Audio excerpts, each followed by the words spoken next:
Mathilde raconte La princesse au petit pois.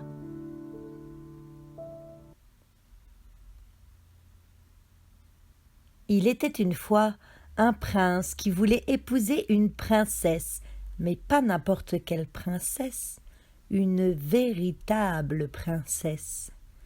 Il fit le tour de la terre pour en trouver une, mais il y avait toujours quelque chose qui clochait chez les princesses qu'il rencontrait.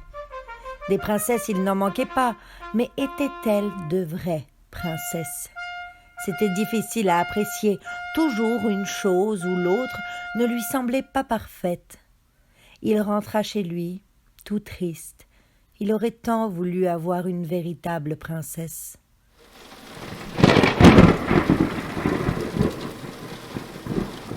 Un soir, par un temps affreux rempli d'éclairs, de tonnerres, de cascades de pluie, que c'en fut effrayant, on frappa à la porte de la ville.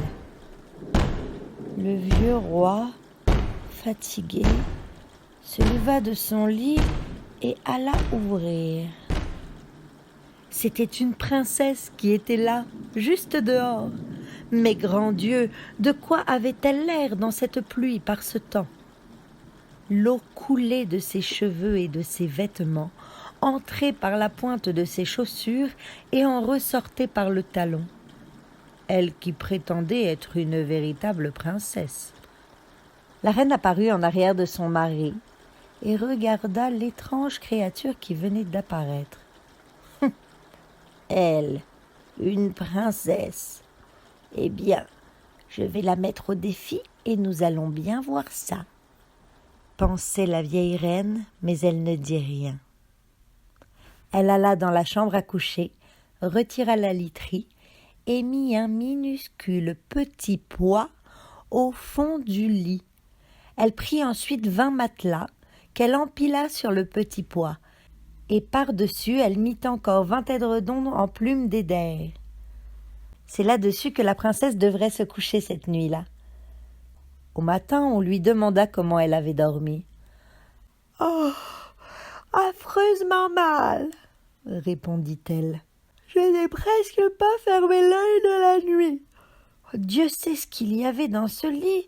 J'étais couchée sur quelque chose de si dur que j'en ai des bleus et des noirs sur tout le corps.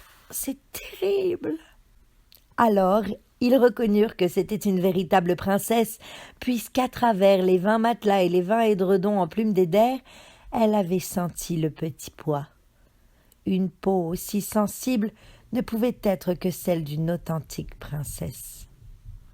Le prince la prit donc pour femme, surmaintenant d'avoir une vraie princesse, et le petit pois fut exposé dans le cabinet des trésors d'art, où on peut encore le voir si personne ne l'a emporté. Et ceci est une véritable histoire.